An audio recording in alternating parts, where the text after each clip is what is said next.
This is Spiritual Mamas Podcast. We're a couple of mamas out here just trying to raise kids, make it through a work day, and navigate mental health issues, all while going through a spiritual awakening. And we thought we'd take you with us. So grab your favorite cozy drink and let's chat.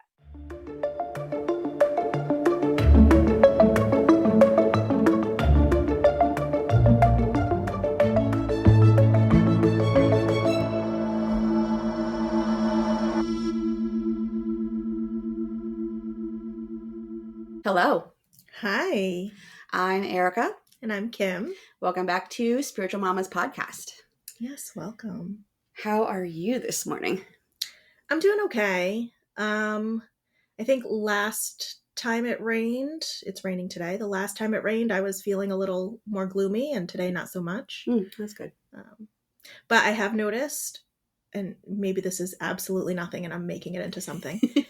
We've talked about my dreams before and how I have these weird dreams. I've noticed that they've become a little bit more vivid in that, I used to have dreams of people that I would know, but it didn't look like them. It would look like whoever. Yeah. And last night, every single person in my dream was exactly who they are in my life. Oh, that's interesting. So clearly, so much embodying them. And it was a very strange experience because I haven't had that before. So maybe that's how you can know if it's a dream or a dream. Yeah. One that means something versus just they all mean something if you think about it. But, one that's actually one that is premonitory. Yeah, I don't know. How you say it. Versus one that's just a dream. Mm-hmm. You need to watch to start that. Yeah. Start writing that stuff down. I just thought it was interesting because I didn't remember all of the details of my dream last night, but there was definitely specific people in it, and I was like, oh my goodness, I've never seen them so clearly in my dreams before. So I go back and forth in my dreams. Sometimes there are people that are supposed to be people that aren't people at all. They're not oh, that's supposed to be my mom, but not my mom, type thing. And then sometimes I actually have dreams with real people in them. So kind of go back and forth sometimes. Interesting. So let's see where that takes us. How have you been? Physically, I am a mess today. I did something to my neck. As in I woke up and my neck hurt. So, I have been there. I don't know what that is about. So I've been dealing with that for the last 2 days. But mentally I've been doing good. I've been really, so I think, was it last week? 2 weeks ago, we kind of said, hey, let's put it out there that we really focus on doing stuff, doing this work. And I haven't. So I've been trying to meditate even before I get out of bed in the morning. I just do a 10-minute quick meditation, doing my affirmations with gusto. Yes. So doing that and really being mindful of those things. So trying to do that a little bit more. I would imagine that is probably contributing to why, even though physically you're not feeling great, mentally you're feeling good. Yeah. Oh, yeah.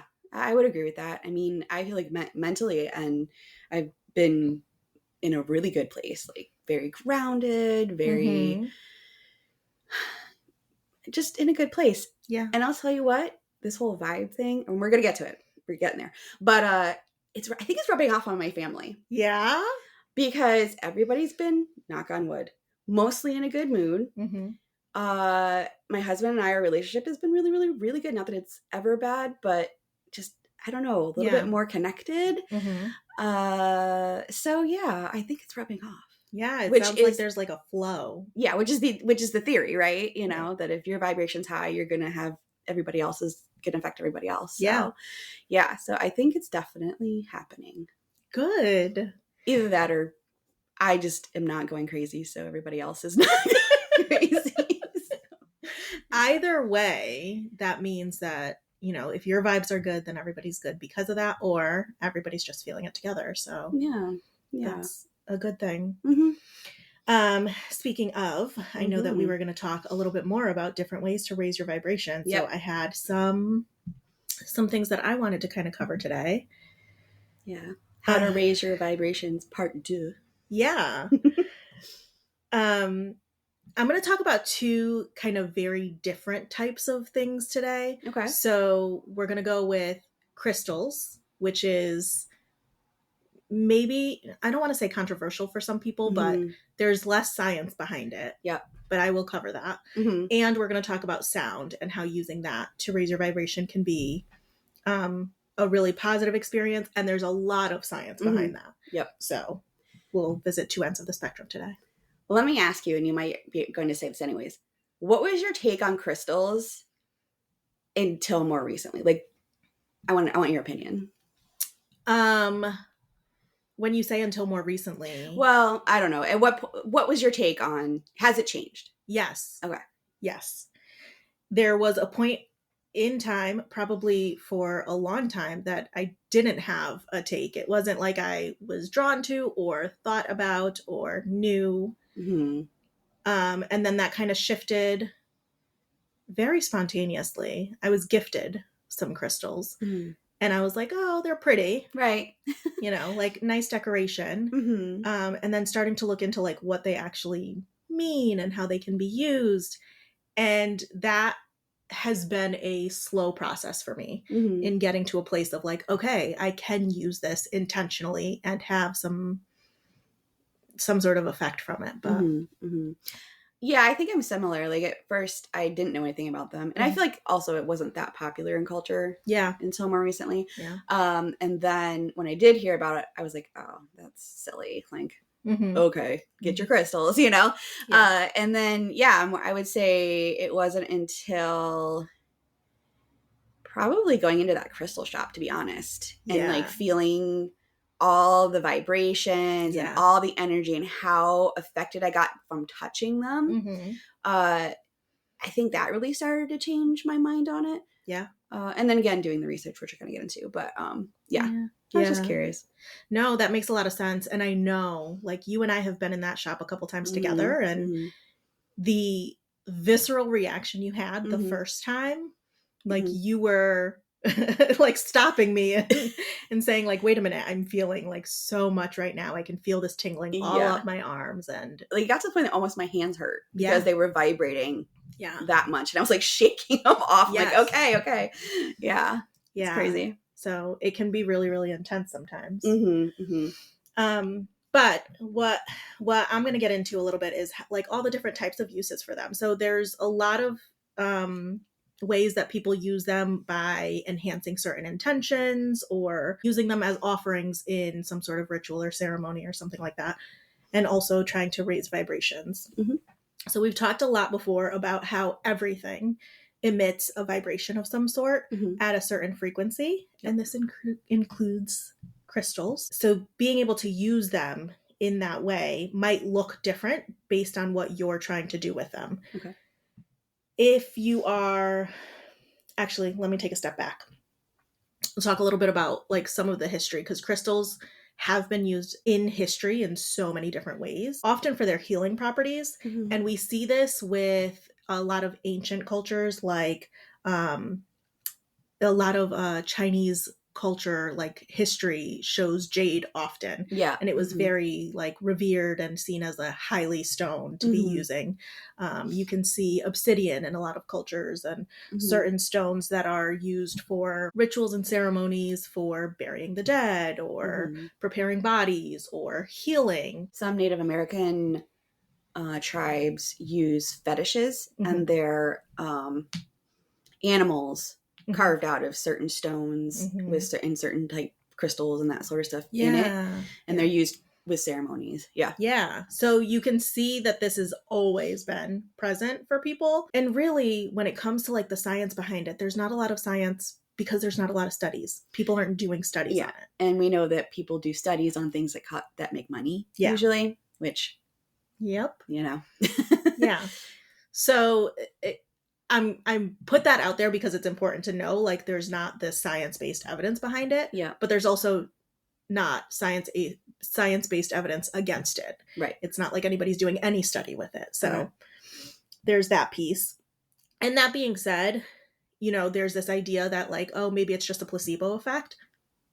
Maybe it is. But again, we know that if a placebo effect is happening, something's working, even if that's an internal. If it makes you feel better, then it makes you feel better, which then raises your vibration. Yes. Which then in turn helps you in the long run. Yeah, definitely. Absolutely. So like we talked about, they hold this sort of vibration and at certain frequencies, and what you're using them for is trying to connect to a specific outcome. So if I want to improve my relationships, then I may be trying to raise my vibration around love, around relationships, around my heart chakra, and wanting that to be at its highest possible to improve those relationships. If I'm going to use a crystal for that, traditionally, I would be leaning towards a rose quartz, because the rose quartz is associated with love. I could do that in different ways. It might be wearing some sort of jewelry that has rose quartz, maybe a necklace that has rose quartz. So it's leaning on my heart as, I'm going through the day. It could be holding on to a rose quartz palm stone in my hand and intentionally using that energy of love and connection. It may be something like doing the affirmations, which we talked about last week. So while you're doing the affirmations, incorporating the stone in some way, whether it's something that you're holding physically or something that's just in your space. One of the things that I have found in some of the research that I was doing is that, and it makes sense, but I didn't think about it before, but like the size of the crystal can make a difference. I mean, I guess that's kind of makes sense, but yeah, I never really thought about that either. Yes. I was like, I read it and I was like, yeah, no duh, but I never thought about it. Didn't put two and two together. Yeah. So crystals come in all different sizes, right? Yeah. And like, I have a lot of small tumble stones. I have a couple of palm stones, but that's pretty much the extent of the size that I have. But there can be crystals that are like giant, that are like life size, the size of a human, or giant stones that are made into sculptures and things like that. So if you're, from my understanding, if you're trying to raise your vibration in a certain area, like love, let's say, you can use the small stones and just use them continuously and have them like near your person, very close to your person at all times. Or you can do something like having a massive rose quartz, and that's something that is like a fixture piece in your room. So if I'm, if I have a giant rose quartz in my bedroom, that is continuously emitting that frequency. That makes sense. So those are some things to think about. Like, how do you use it? What's the purpose of it? What size do you want it, or where are you going to put it? Things like that. How is it going to be in your day to day? I also think that you should be aware of where you get it from. Yes. I personally would want to get it from like a dedicated like crystal shop, or a shop that like has a lot of that sort of stuff in it, like with the one we have in our town, my town. And not getting it like at a fair. Yeah. Or I personally wouldn't want to get it from Amazon. Like I want to be able to see it, feel it, touch it, know the surroundings of it. Yeah. Before I take it home. Absolutely. I agree with you 100%. And I think the piece of that really speaks to raising your vibration is that in the same way that you walked into that crystal shop and could feel the vibrations coming off of everything, some people may not be in that space. I wasn't feeling that when I walked into that shop, but there is a much different connection that I have with like, oh, I resonate with this stone. I'm being called towards this stone, or, this stone is speaking to me in some way. And that is something that you can only find when you're in person with it. Right. So buying it online or from an unknown source is, for me, off the table. And then taking it a step further, not just online, but like you mentioned, like fairs, if you're not really sure where this is coming from, you have no idea what they're actually giving you. Yeah, that, and so many people touching your stone. I know you can cleanse them, but yeah. That just makes me icky. I don't know. Don't touch my stone. Don't touch my crystal. So yeah, I mean, I don't disagree with you. I think the other piece of that is coming back to like, what do you do with the stone? So it's not just this intention that you're setting or the vibration that you're trying to raise and how you're using it, but knowing that it does need to be cleansed. It does need to be recharged. Mm-hmm. And we talked about that with our full moon episode. So if anybody wants to know, like, what are some ways that you can cleanse and recharge your stones, you can go back and listen to that episode. But there's a care that goes into it. As much as you're using this as a way of raising your vibration, you also want to make sure that you're taking care of it so that it can continue to work for you. And that may mean learning about like where they come from. Is it a real, rose quartz crystal, or is it a manufactured one? Do you know how you would know that, or just knowing where you're getting it from? Knowing where you're getting it from is a piece of it. A lot of people suggest looking up the I think it's a moles, MOHLS, moles hardness scale. Okay. Because you can see like the properties of the stone on that scale, and it'll line them up if it's real or not. Okay. And then also knowing like how to take care of it, if it can be put in water, or if it can't, or if it can be left out in the sun, or if it can't, and all of these things. So I heard that when you get the crystals, that you should like carry them around and handle them and be around them and kind of make them a part of you for a while, so that they get to your vibration and you then like it becomes your little friend, basically. That's what I've heard. It's that you should really kind of like make friends out of it, which I never done intentionally. Yeah. But I thought that was interesting. Yeah. What do you think? There's a lot that's said about that with any tools that you use in your like spiritual practice. With anything that you're using, having it be in your space. A part of it is like the idea that whatever spiritual connection you're trying to make there is getting to know you. But I think the reverse is also true. With something like crystals, they have their own frequency that they emit, and they stay at that frequency. It's not like they adjust to our frequency. Okay. So I think what's happening when we're carrying them around with us is that we're getting comfortable with them. Okay. That makes sense. Our frequency is adjusting to having the stones around. Makes sense. And there's so many different types of stones that can be used for so many different types of things. So like the rose quartz is one that I mentioned, but amethyst is another big one that a lot of people use. And that's used for spiritual connection, for protection, for healing. And you can go on and on and on. But if you want to adjust your sleep patterns, if you want to improve your health, if you want to improve your productivity, if you want to gain insight and awareness, like on any level that you want to change your vibration and possibly increase that vibration, you can probably find a stone for that. I use them a lot when I meditate and or journey. When I journey in the shaman classes or journey by myself for shamanic reasons, I have been using a white quartz. Is it white quartz? There's clear quartz, and then there's the white quartz. I've been using the white one, kind of about the size of my hand, and I will use that for when I journey, and the journeys are much more not intense. Well, I guess intense, but it's just easier. It's just like kind of acts as a conduit for me to bring that energy forth a little bit better. Yeah. So I use it to kind of just help bring up that energy to kind of help. I don't know what I'm trying to say. Like channel the energy is what I'm trying to say. It channels the energy for me a little bit better. Yeah. That makes a lot of sense, because if you're connecting with that vibration and that is letting you achieve the end goal of journeying or connecting in some way, then I can definitely see why that would be. I've also heard that clear quartz you can use to cleanse your other crystals. Yes, I have heard that of clear quartz and selenite. Yeah, selenite too, yeah. That they can be used to cleanse and enhance your other crystals. Yeah.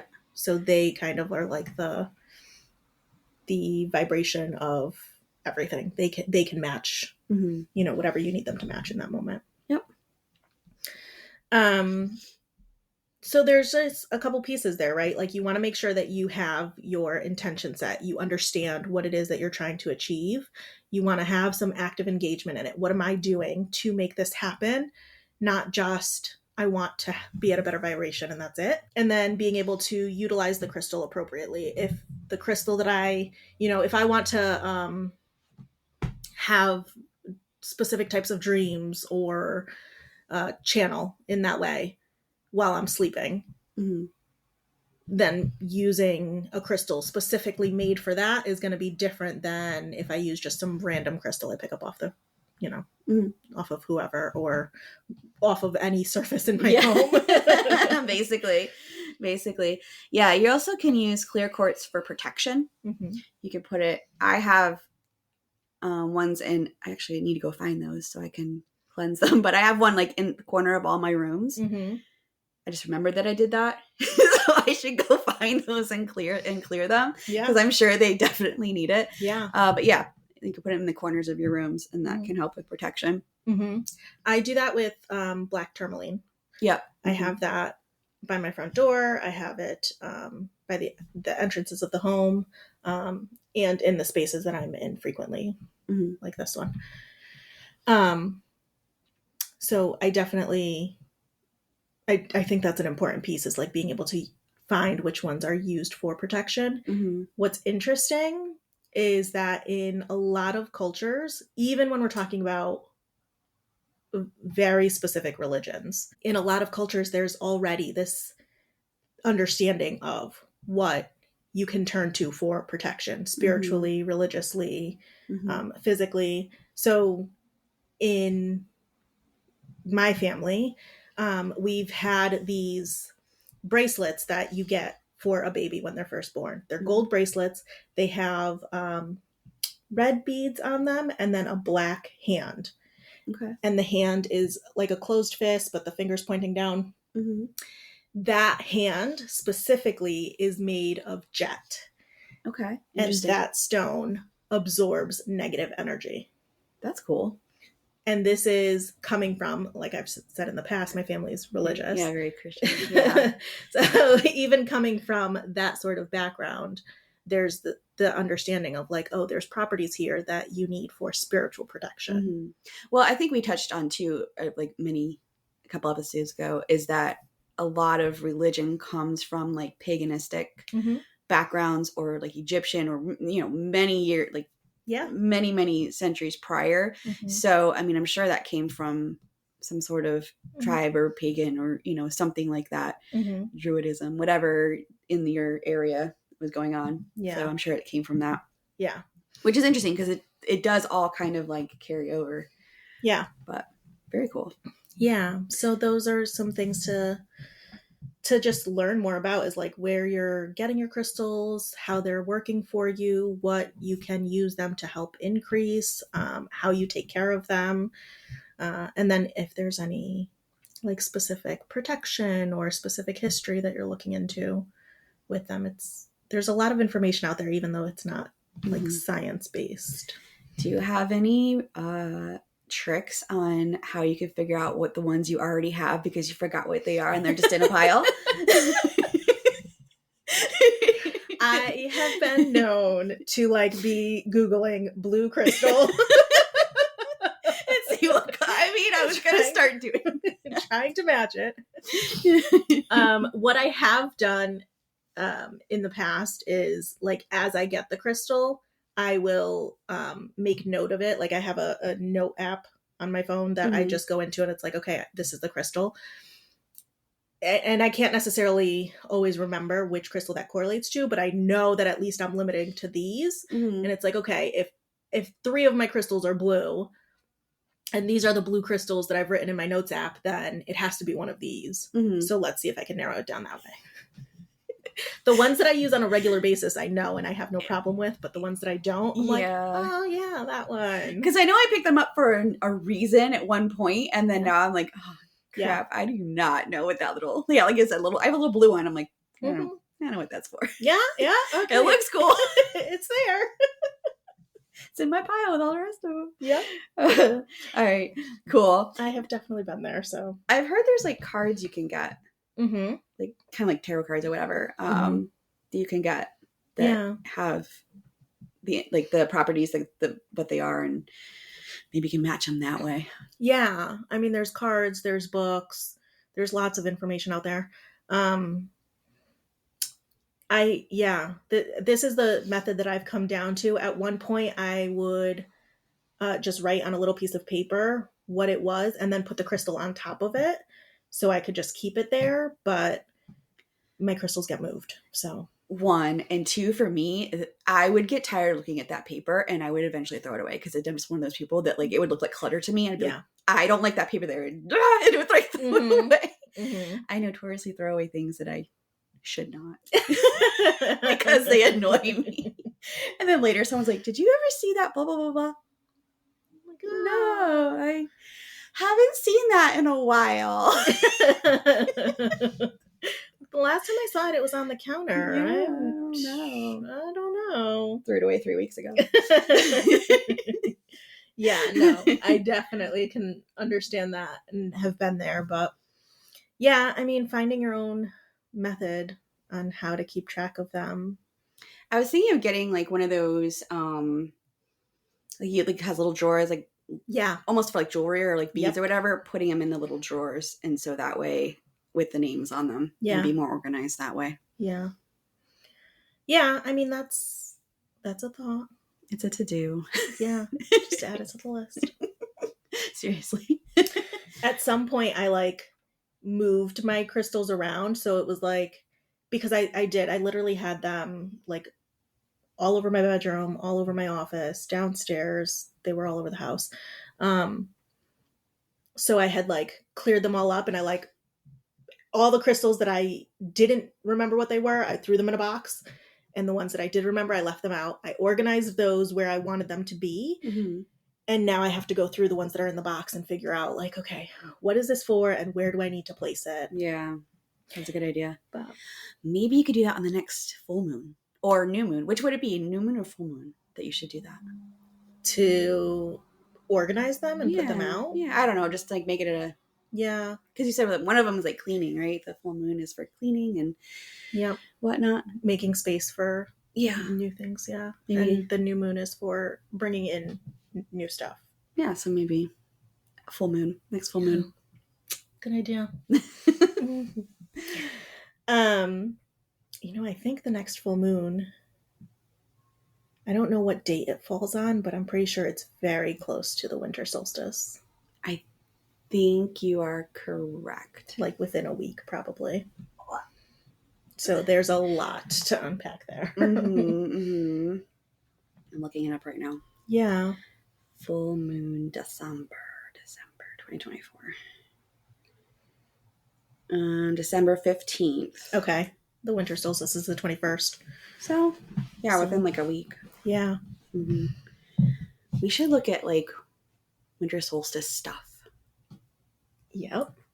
Write it down. Someone write it down. We need a secretary. Someone needs to write it down. Winter solstice stuff.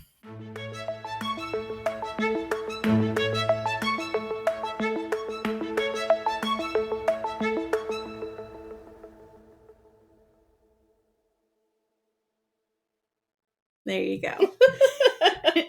It's in the books. Look at that later and be like, what stuff? What stuff? Yeah.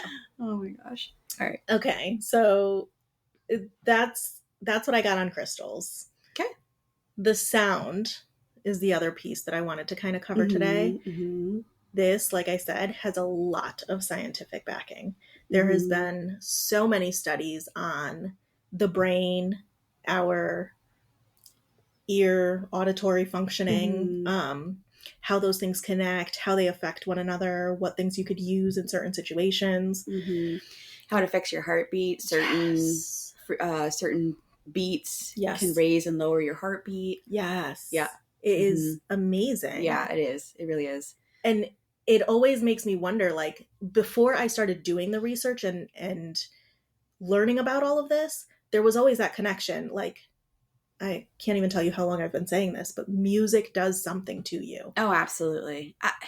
I don't, have you ever met anyone that's like, oh, I don't like music? Like, it might not be your type of music. Right. But Yeah. I don't know anybody that can't say that when they put a song on, they put it on for a reason. Yeah. You know, like, definitely. Yeah, no, for real. That's like a huge thing. Interestingly enough, I will not be talking about music today, but. Oh, all right, well. But aside from this, we know that music can have such an impact, right? Like if you're in, actually, what I've noticed for myself lately is like when I listen to certain music from like the 90s, I not just become nostalgic, but I start to think of movies that I've heard the soundtrack of. Oh, yeah, absolutely. Like, it brings me straight there. Absolutely.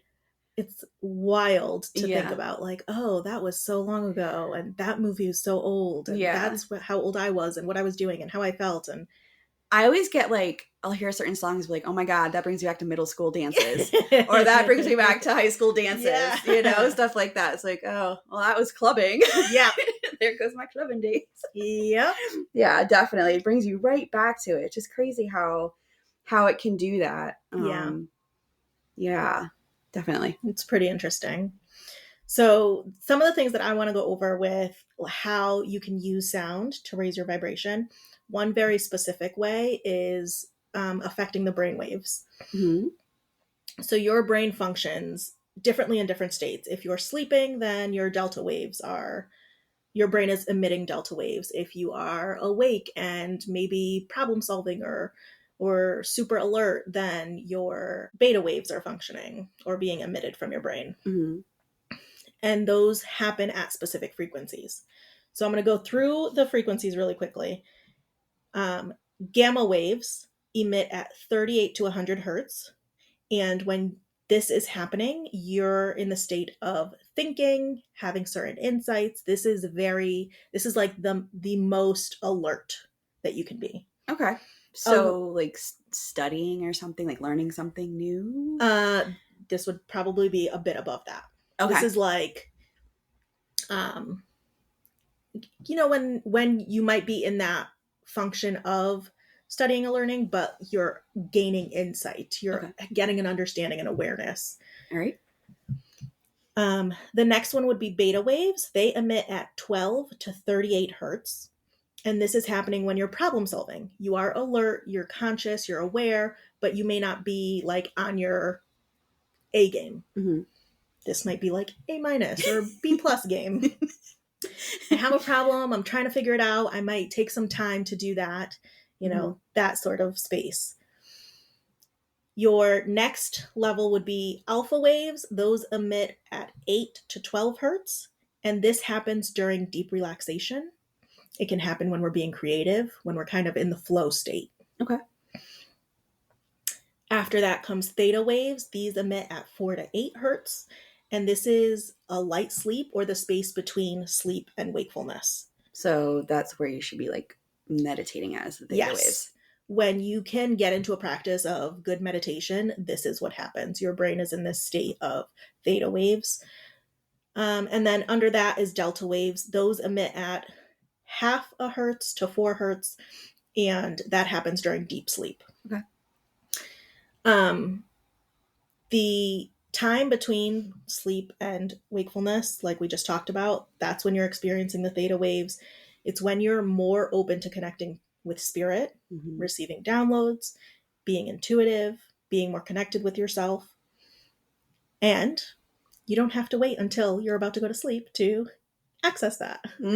So, especially for people who have like difficulty falling asleep, or there's a lot of outside stressors going on, or your vibration's just off. It can be really difficult to access that in those moments. And so one thing that you can do is use binaural beats to get there.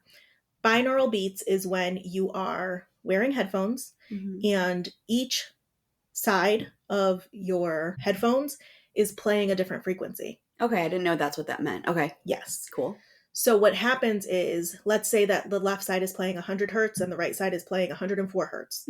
Those are different frequencies. Your brain is not hearing 100 hertz and 104. Your brain is hearing the in-between. So a sound that's not actually playing. Okay. Yes, it's wild. Yeah. Let's go, brain. So what happens is the difference between those is 4 hertz. So that's what your brain hears. Okay. So then you can start to solicit the theta waves by listening to binaural beats. Okay. Which Cool. is not actually a sound in itself because your brain is making it up. Right. Which is crazy. Yeah, very. Yes. So when you do something like that, your brain splits the difference. You hear that third frequency. It's not actually playing, and that gets you to whatever state you're trying to be. A lot of times people are trying to get to that theta state because that's good for meditation, for being in that in between, being able to be more connected to spirit and yourself. But you can do that for other areas too. If you want to get to that alpha state, if you want to be more creative, if you want to be more relaxed, there's lots of studies that show that it can definitely promote the relaxation. So you can do that at the 8 to 12 hertz range. Okay. What I do is just like go into YouTube and say like theta waves binaural beats or alpha waves binaural beats, because I don't always remember the number of the hertz. Yeah. Mm-hmm. But you can look that up too by the hertz if you remember that. Yeah, I do a lot of YouTube for my meditation and everything else. Yeah. Yeah. When it comes to that sort of thing. YouTube is like the goldmine of anything that you want to find. Yeah, definitely. So there's, along with like the studies showing that you can access these states without having to be in them in that moment, there's also studies that show that being in certain states can promote health, well-being, healing. It can enhance production of serotonin, can initiate relaxation, can reduce the body's response to stress. You talked about like the blood pressure and the heart rate and how that can be adjusted as well. So this is like a really easy hack in getting to that place. Oh yeah.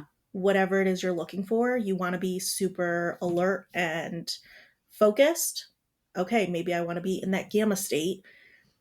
Let me find the binaural beat for that. I have suggested at times to people to use binaural beats for sleep.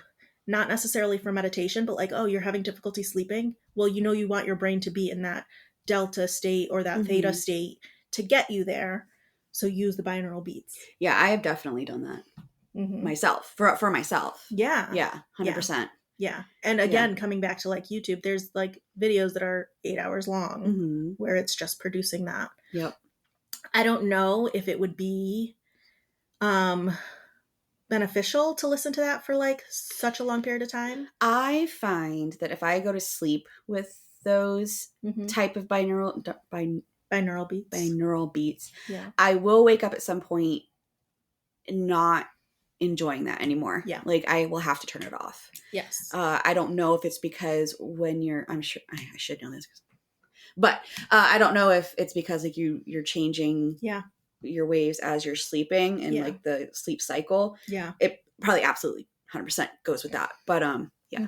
Yeah, I don't disagree. I think naturally, if you're having a healthy sleep cycle, your brain is going through these states. Like it comes in and out of theta, in and out of delta, and it doesn't, necessarily stay there for very long periods of time either. So I could imagine that if it were me and I'm putting it on, I would set a timer, have it turn off after a certain amount of time so that, you're not being disrupted in the middle of the night, because that's the opposite of what you're trying to get to. But, yeah, absolutely. So one of the other things that I thought was interesting is that some of these studies, in addition to like the serotonin and relaxation piece of it, some of the studies have shown that it can increase the brain's ability to absorb information by up to 5 times. Oh my God. Yes. So what is happening is that because your brain is having these two opposite frequencies go on, and they are having to, like, each hemisphere of your brain is having to connect and communicate more easily in order to create that third frequency, or that third sound that it's hearing. it's communicating much more easily. So you're absorbing information, your ability to absorb information increases. And that could be insane. That's amazing. Yeah. I mean, that's mind-blowing 5 times. Yeah. So really, when you're trying to learn something, you should really be listening to these. So, okay, you said learn, did you say absorb? Absorb information. Okay. So not just to learn it, but actually like, yeah. I know it sounds like the same thing, but not necessarily. No, yeah. But like actually absorbing. Yes. Retaining that and understanding it. And so that is at the gamma wave and the beta wave. Is that what you would want to have? I mean, that like the hertz that are associated with that, is that what you would want? I can look at the study again. I will, I'll pull it up and let you know, but because it did say what they were looking at in that moment. So let me find it. I mean, I feel like that would make sense. But yeah, that does make sense. And I think just the fact that your brain, because our brains are computers and they're functioning so fast anyway. Yeah. Like on a natural level without any other interference, we can take in, when we're talking about speech, we can take in words at like 200 words per minute or 250 words per minute, but we can think like up to 500 words per minute. So our brain's already switching over much faster than what we're taking in. So if you can increase the amount that you're taking in, or that your brain's ability to absorb and like truly understand that information, that is like mind-boggling. That throws you out of the water. Absolutely. I mean, it's almost like taking Adderall for your brain. Right. It's like the same idea. Yeah. Well, not the same idea, but yeah. Without having to take Adderall. Yeah, without having to take Adderall, absolutely. Yeah. Interesting. That is cool. Yeah. In that study, were they doing it on like students or like, I'm just like thinking like if I was a teacher, I would want to play the binaural beats. Yeah. That would associate that during my classes. I agree with you. Because that would be amazing. Yeah. I have it pulled up, but it's on my iPad, which is not here in front of me. Okay. So I will look at it. Yeah, we can link it in the show notes. Yeah, or whatever. We'll come back to it. But so that you can see all of the details. But I do think that would be a really interesting thing to do if people were doing that. When I was way back when I was doing my undergrad, I was taking a cognitive psychology course, and the professor was showing us how things can be absorbed without even realizing it. So on like the very first slide, she put a moth in the corner of the slide, but it was like almost like blended into the slide in the background. So it was almost imperceivable. And then at the end, she had everybody think of an animal, and like half the class thought of a moth. Oh my gosh. So it's yeah, I mean, that absolutely is a thing. Yeah. It's like similar to that is like our brains are picking up information all the time. Yeah, like absolutely. Doing things with that all the time. So to be able to not necessarily manipulate, but be able to direct that in a way of like what it is that your brain's doing or how it's functioning, why not do it at its best? Absolutely. Absolutely. I love it. That's a cool study. Yeah. So we'll definitely put some information about that there. But so the binaural beats is definitely an easy hack, easy access way to raise your vibrations. In addition to that, though, there are definitely some other things that we can do. And you might have heard of these or seen these and not necessarily recognize what they were doing. Voice toning and chanting. What's voice toning? So like when you do, okay. Got it. Yep. The entire experience of that can help to raise your vibration. Okay. Chanting is another one that a lot of that you can find in a lot of like rituals, a lot of ceremonies, a lot of spiritual practices. Monks do that a lot. Yes. Probably the one that you would think of mostly. You always hear about the chanting of the monks. Yeah. Yeah. And when I don't know what your experience has been with that, but for me, as a person who hasn't had much experience in that space, whenever I hear that happening, like if I'm watching a video or when I've been in the room with like, we do a yoga practice and then close it out with an with an that's a palpable feeling that I get. Like I can feel in my body, specific areas that are being targeted by having everyone on the same wavelength. Yeah, absolutely. 100%. So I have been in like actual listening to monks chanting and like actual like chanting from a church perspective. And it's beautiful. And like, it's very, very kind of a visceral feeling that happens, and it can affect you in a lot of ways. And it raises your vibration and raises your like spiritual connection to what's happening. You could like, it makes it beautiful. Like you're touched by the beauty of it. Yeah. But yeah. There's a lot of like uplifting that can happen emotionally, as well as like raising your vibration when you're engaging with those. So those are definitely ways that you can do that. And then some of the things that you and I have talked about and have experienced in different ways, but sound bowls, whether we're talking about singing bowls or crystal bowls, tuning forks are ways to raise your vibration. Rhythmic drumming can also be a way to raise your vibration. And I know that those can be used in different ways. Like rhythmic drumming is something that you often see directly associated with like a ceremony or a ritual. Yeah, we use it in the shaman class to do it for a number of reasons. One, to kind of help bring in helping spirits. And then we also use it for journeying to get into that other, like into that theta wave, so that you can journey. It's certain levels of drumming that they do. And yeah, it's definitely can change your wavelength, literally. Yeah. And I mean, even in those senses, like even even though the purpose is different, like whether you're bringing in a helping spirit or you're trying to journey, either way, you're looking at a higher vibration. So it makes sense there. With the sound bowls and with tuning forks, those things help to target specific areas of your body. If you're wanting to work on, again, like the heart chakra, the throat chakra, the third eye chakra, any of those, you can use a tuning fork to help get you there. And then the sound bowls can be like singing bowls, which are often made of tin and bronze. Okay. I was going to say, was it copper? No, tin and bronze. Okay.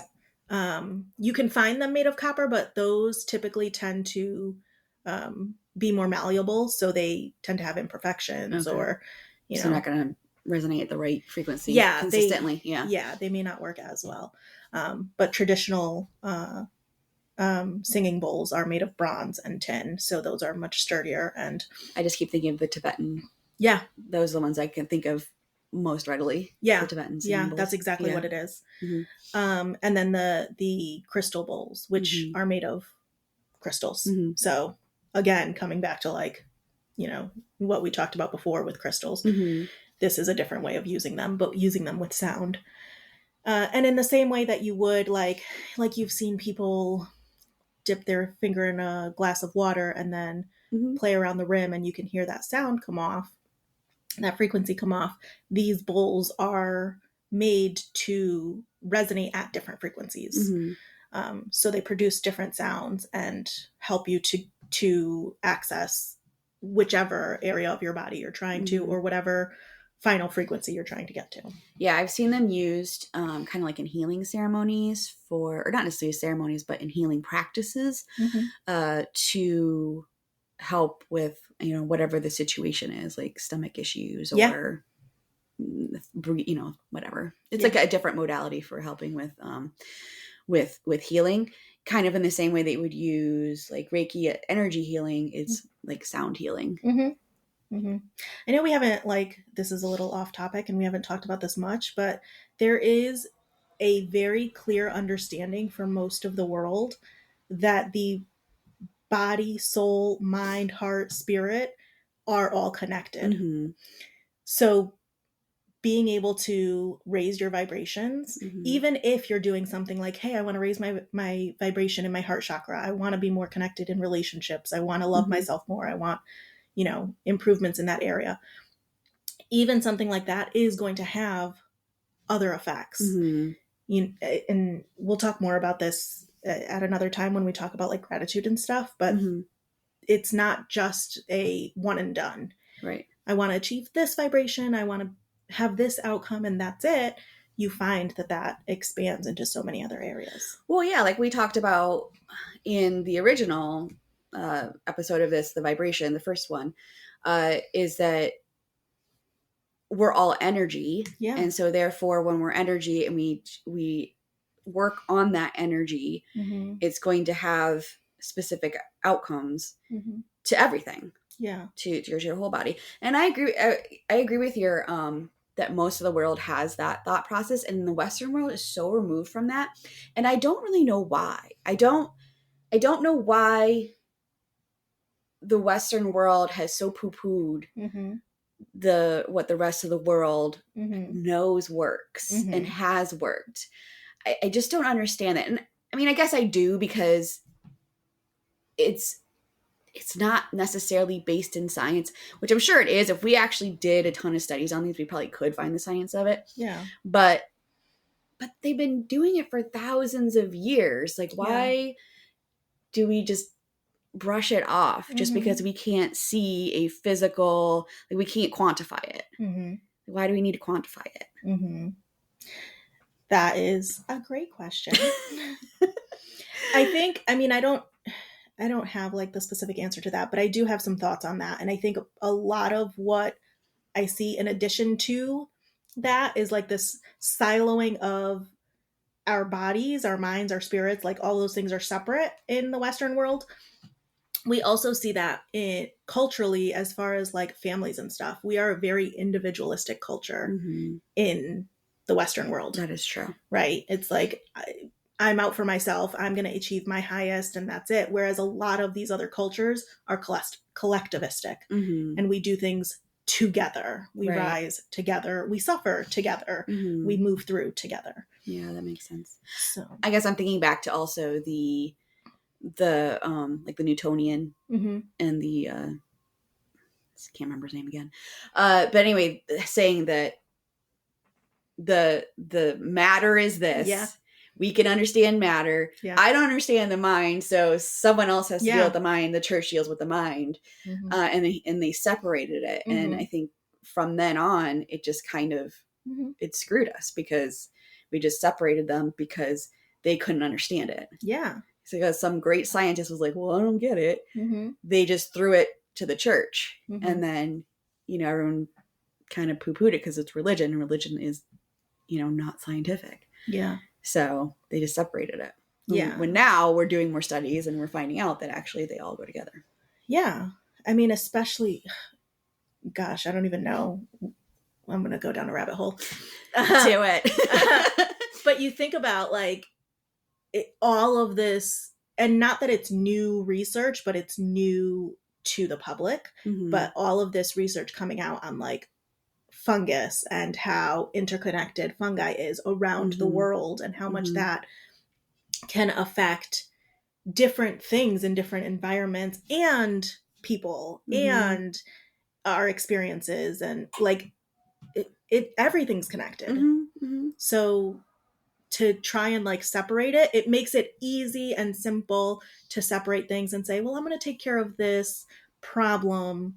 I'm going to take care of the heart problem by this medication and it's going to solve those symptoms, but it's not actually dealing with every aspect. It's not going to deal with the rest of it. Yeah.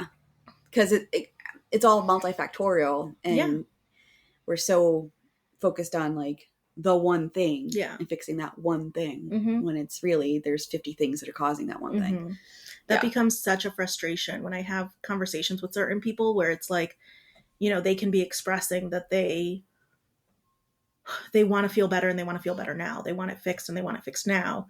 And it's like, I am so sorry, but it is not that simple. It does not work that way. No. Like, not only is it not going to work that way, but there's a million things you need to think about. Mm-hmm. Mm-hmm. Yeah. And that can feel very overwhelming. And so I try very hard to like break it down into, okay, what's the very next thing? Mm-hmm. What is the most present or pressing thing? What is the most important thing? Yeah. And let's focus on that. And then you can grow from there. When that is handled, then it becomes a little easier and a little easier and a little easier. Mm-hmm. But you got to start somewhere. Yeah, absolutely. So yeah, that's what I got on crystals and sound for raising your vibration. Very cool. I learned a lot. The whole 5 times thing blew my mind. Yeah.